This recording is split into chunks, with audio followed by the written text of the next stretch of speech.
Um grupo de doutores da lei antiga buscou avistar-se cerimoniosamente com o generoso romano, solicitando a restituição do prisioneiro para julgamento do tribunal religioso.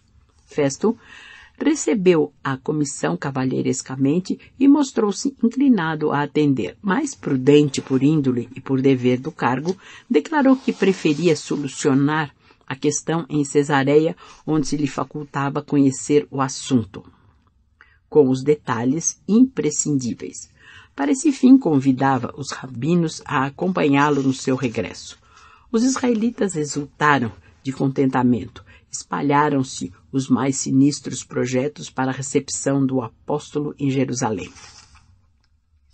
O governador ali ficou 10 dias, mas antes que regressasse, alguém se encaminhava a Cesareia de coração oprimido e ansioso. Era Lucas, que, esforçado e solícito, propunha-se informar o prisioneiro de todas as singulares ocorrências.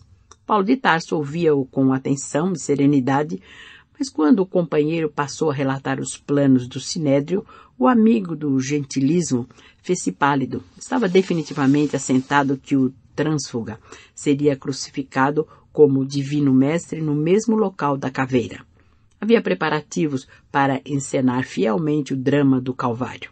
O acusado carregaria a cruz até lá, arrostando os sarcasmos da populaça, e havia até quem falasse no sacrifício de 2 ladrões para que se repetissem todos os detalhes característicos do martírio do carpinteiro.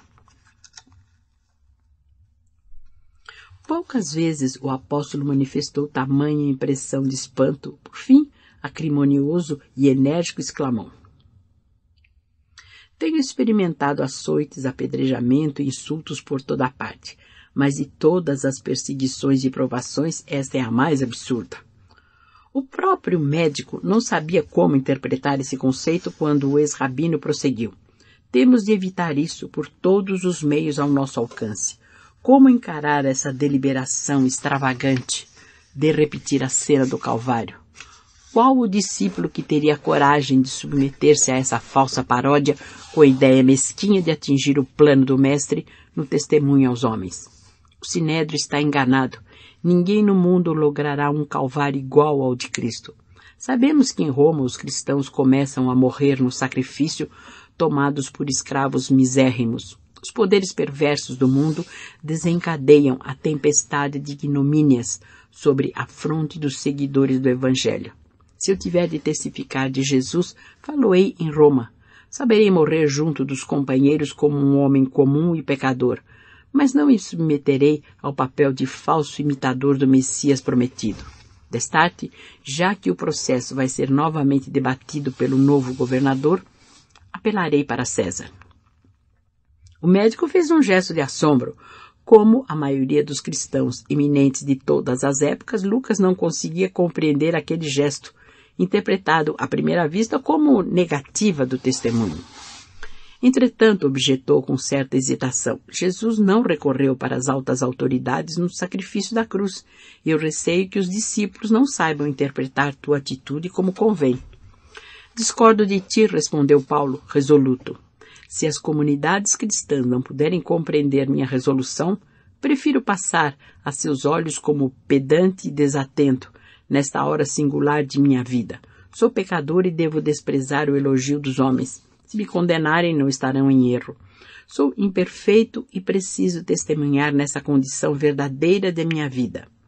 De outro modo, seria perturbar minha consciência provocando um falso apreço humano. Muito impressionado, Lucas guardou a lição inesquecível. 3 dias depois dessa entrevista, o governador regressava à sede do governo provincial, acompanhado de numeroso séquito de israelitas dispostos a conseguir a entrega do famoso prisioneiro. Pórcio Festo, com a serenidade que lhe marcava as atitudes políticas, procurou conhecer imediatamente a situação. Reviu o processo meticulosamente, inteirando-se dos títulos de cidadania romana do acusado de acordo com a legislação em vigor. E notando a insistência dos rabinos, que denotavam enorme ansiedade pela solução do assunto, convocou uma reunião para novo exame das declarações do acusado, no intuito de satisfazer a política regional de Jerusalém. O convertido de Damasco, alquebrado de corpo, mas sempre revigorado de espírito, compareceu à Assembleia sob os olhares rancorosos dos irmãos de raça, que pleiteavam sua remoção a todo custo. O tribunal de Cesareia atraía grande multidão ansiosa de conhecer o novo julgamento. Discutiam os israelitas, os cristãos comentavam os debates em atitude defensiva. Mais de uma vez, Pórcio Festo foi obrigado a levantar a voz reclamando atenção e silêncio. Abertos os trabalhos da Assembleia Singular, o governador interrogou o acusado com energia cheia de nobreza. Paulo de Tarso, entretanto, respondeu a todas as arguições com a serenidade que lhe era peculiar. Não obstante a manifesta animosidade dos judeus, declarou que em nada os havia ofendido e não se recordava de qualquer ato de sua vida no qual houvesse atacado o templo de Jerusalém ou as leis de César. Festo percebeu que tratava com um espírito culto e eminente e que não seria tão fácil entregá-lo ao sinédrio, conforme julgara a princípio. Alguns rabinos haviam insistido para que ordenasse a remoção para Jerusalém pura e simplesmente a revelia de quaisquer preceitos legais. O governador não hesitaria nesse particular, fazendo valer sua influência política, mas não quis praticar um ato arbitrário antes de conhecer as qualidades morais do homem focalizado pelas intrigas judaicas. No íntimo, considerava que, se tratasse de um personagem vulgar, poderia entregá-lo sem receio à autoridade tirânica do sinédrio, que, certo, o liquidaria. Mas outro tanto não aconteceria caso verificasse nobreza e inteligência no prisioneiro, porquanto, com o seu acurado senso político, não desejava adquirir um inimigo capaz de prejudicá-lo a qualquer tempo. Tendo reconhecido os altos dotes intelectuais e morais do apóstolo, modificou inteiramente a sua atitude. Passou logo a considerar com mais severidade um interlocutor, chegando à conclusão de que seria crime agir com parcialidade no feito. Além da cultura que o acusado exibia, tratava-se de um cidadão romano por títulos legitimamente adquiridos. Formulando novas conjecturas e com imensa surpresa para os representantes confiados do Sinédrio, Pórcio Festo perguntou ao prisioneiro se consentia em voltar a Jerusalém a fim de lá ser julgado perante ele próprio pelo tribunal religioso da sua raça. Paulo de Tarso, compreendendo a cilada dos israelitas, replicou tranquilamente, enchendo a assembleia de assombro. Senhor governador, estou diante do tribunal de César a fim de ser definitivamente julgado. Há mais de 2 anos espero a decisão de um processo que não posso compreender. Como sabeis, a ninguém ofendi. Minha prisão derivou tão só das intrigas religiosas de Jerusalém. Desafio neste particular o conceito dos mais exigentes. Se pratiquei algum ato indigno, peço eu mesma a sentença de morte. Convocado a novo julgamento, acreditei tivesseis a coragem necessária para romper com as aspirações inferiores do Sinédrio, fazendo justiça à vossa longanimidade de administrador consciencioso e reto. Continuo confiando na vossa autoridade, na vossa imparcialidade isenta de favor que ninguém poderá exigir dos vossos encargos honrosos e delicados. Examinai detidamente as acusações que me retêm no cárcere de Cesareia. Verificareis que nenhum poder providencial poderá entregar-me à tirania de Jerusalém. Reconhecendo essa valiosa circunstância e invocando meus títulos, embora creia sinceramente em vossas deliberações sábias e justas, apelo desde já para César. A atitude inesperada do apóstolo dos gentios provocou geral espanto. Pórcio Festo, muito pálido, engolfou-se em sérias cogitações. De sua cátedra de juiz ensinara generosamente o caminho da vida a muitos acusados e malfeitores. Entretanto, naquela hora inovidável de sua existência, encontrava um réu que lhe falava ao coração. A resposta de Paulo valia um programa de justiça e de ordem. Com imensa dificuldade, pedia o restabelecimento da calma no recinto. Os representantes do judaísmo discutiam acaloradamente entre si. Alguns cristãos, mais apressados, comentavam desfavoravelmente a atitude do apóstolo, apreciando-a superficialmente como se constituísse uma negação do testemunho.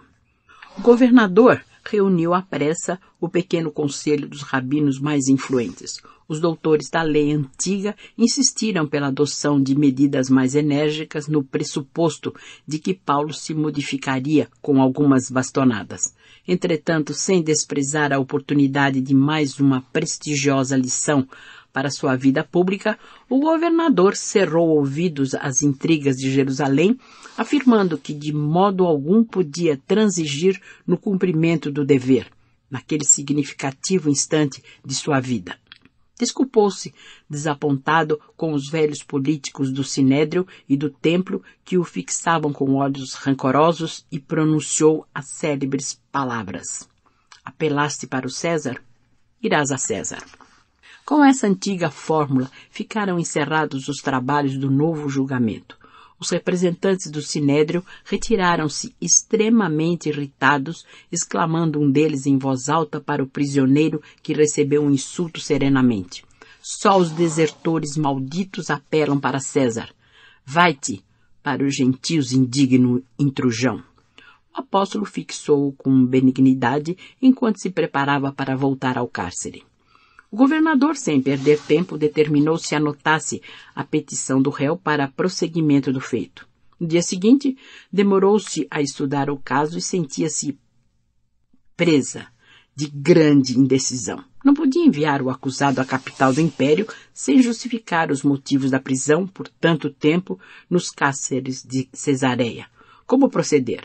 Mas decorridos alguns dias, Herodes, Agripa e Berenice vinham saudar o novo governador em visita cerimoniosa e imprevista. O preposto imperial não pôde dissimular as preocupações que o absorviam. E depois das solenidades protocolares devidas a hóspedes tão ilustres, contou a Agripa a história de Paulo de Tarso, cuja personalidade empolgava os mais indiferentes. O rei, palestinense, que conhecia a fama do ex-rabino, manifestou o desejo de observá-lo de perto, ao que Festo anuiu satisfeitíssimo, não somente pela possibilidade de proporcionar um prazer ao hóspede generoso, senão também por esperar das impressões do mesmo algo de útil para ilustrar o processo do apóstolo que lhe incumbia enviar para Roma. Pórcio deu a este ato um caráter festivo. Convidou as personalidades mais eminentes de Cesareia, reunindo luzida assembleia em torno do rei, no melhor e mais vasto auditório da corte provincial. Primeiramente, houve bailados e música. Em seguida, o convertido de Damasco, devidamente escoltado, foi apresentado pelo próprio governador em termos discretos, mas cordiais e sinceros. Herodes Agripa impressionou-se logo vivamente com a figura alquebrada e franzina do apóstolo, cujos olhos serenos traduziam a energia inquebrantável da raça. Curioso por conhecê-lo melhor, mandou que se defendesse de viva voz. Paulo compreendeu a profunda significação daquele minuto e passou a historiar os trânsitos da sua existência com grande erudição e sinceridade. O rei ouvia assombrado.